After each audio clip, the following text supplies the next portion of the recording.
guys, it's Clever My Heart Maggie, and today I'm back with an exciting gadget. I have got my hands on the Cricut EasyPress Mini.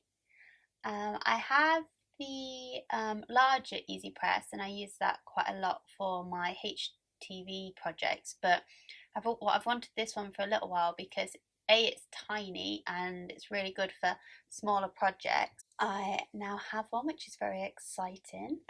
So if you don't know about the heat press, is when you use the iron-on vinyl, you can use the Cricut heat pressers to easily heat up your vinyl onto your projects instead of using an iron. And these are a lot more consistent with the heat and they're actually made for purpose, so it would be valuable to get one if you do a lot of HTV iron-on projects. So on the side it says, for unusual objects, tight spaces and hard to reach places, effortless heat transfer, 3 heat settings for iron-on and infusible ink projects. So I did a video on infusible ink a while back, so I'll link that below. It says personalised and unexpected, custom items like hats, shoes and stuffed toys. So those like smaller projects or ones that aren't flat, so it's really hard to get a base plate of the larger heat presses onto them. So this is like perfect for those kind of fiddly jobs. And thoughtful compact design, easily pressed between buttons and seams with the precision tips. It says works with most heat transfer vinyls and infusible ink projects. On the back you have a picture of the EasyPress and it says comfortable handle, auto off feature, 3 easy heat settings, dry even heat, precision tip and safety base. And it says it's 8.2 centimeters by 4.8 centimeters, so it really is tiny. So when we open the box, you can see that we've got the mini EasyPress and then you've got the base plate. It's just like that, and then you've got obviously your plug attached to the back. But as you can see,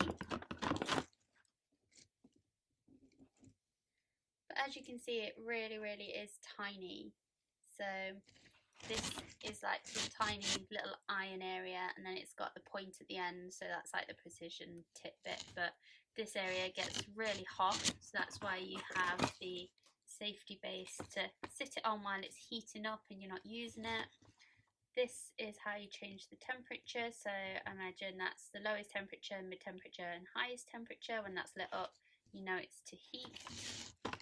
And I'm excited to get to use it. I've got a few projects that I'm working on at the moment for Christmas, so I will get making those and show you how it works. I've just plugged my EasyPress into the mains and there's hardly any instructions, so I think it is literally like plug and go. So I've plugged it in, it's automatically off, and then when I press this button that should turn it on. So the orange light means that it's warming up, and then if I press it again it goes to the next level and again to the highest level. So I'm just going to show you here that if you go to cricut.com/heat guide, they actually have a really easy app for you to use. So you just tap across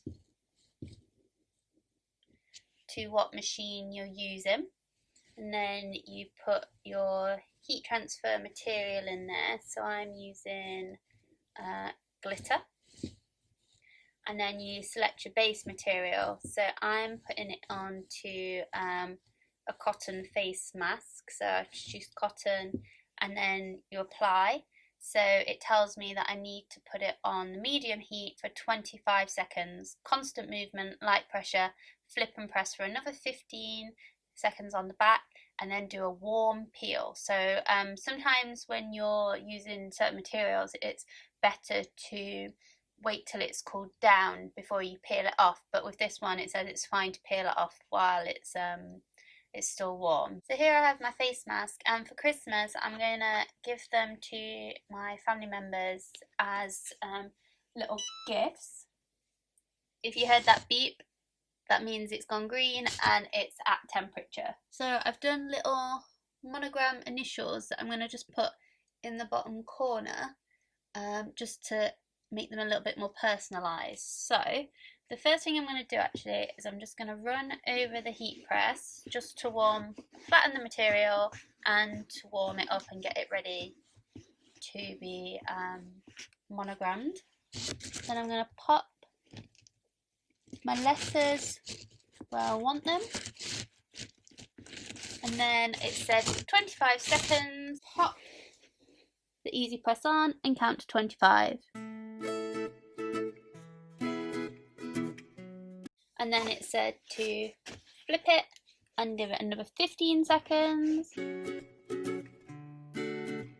Now, if I was using my big EasyPress, it would literally cover the whole surface of this. So it would squash the elastic, it would squash the face mask out of shape. So using the mini EasyPress is a lot easier because I only want to heat this really small area of the face mask. So for small projects like this, it's really good to use. I'm going to start peeling off the backing, and as you can see, now I have a monogrammed face mask.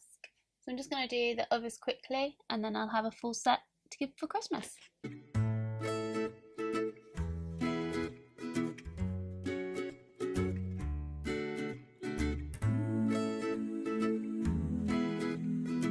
I have my face masks, and I got these plastic baubles from Poundland, and it splits in half, and I thought it would be really cute to put the face mask inside the bauble and then close it up, maybe with some chocolate coins as well, just to pad it out a little bit, and then give it as a gift in the bauble. So just like a little added extra, you get 3 baubles for £1, so it's really a cost-effective way to kind of present a gift as well. And who doesn't need a face mask at this time? So I think it's a really cute gift. If you're wondering, the face masks were from Marks and Spencer's. They do a really nice range of face masks, quite a good price really. So I just thought it would be a really nice little stocking filler for Christmas. Working on these projects, if I hadn't had the mini press, I think that it would have been really difficult because they are precision projects with like really small letters, and they are in very specific locations that would be hard to get the bigger presses onto. So these cost about £50, which is a lot cheaper than I think the smallest EasyPress. This is quite in a cost effective way if you do only make smaller projects. I mean, you can still do t-shirts and stuff with it. It would just obviously take a lot longer to cover the surface, but even if you've got a big machine, I would still advise that you would have one of these as well for your quick projects that you just want to get done in a flash. So I'll link below where you can get one of these. They do sell out quite regular, so you have to be quite quick to get them, but I am very happy to welcome this to my Cricut family. So thank you for watching. I hope you like this video. If you like it, give it a thumbs up and subscribe if you want to see more videos from me, and I'll be back soon with more crafts.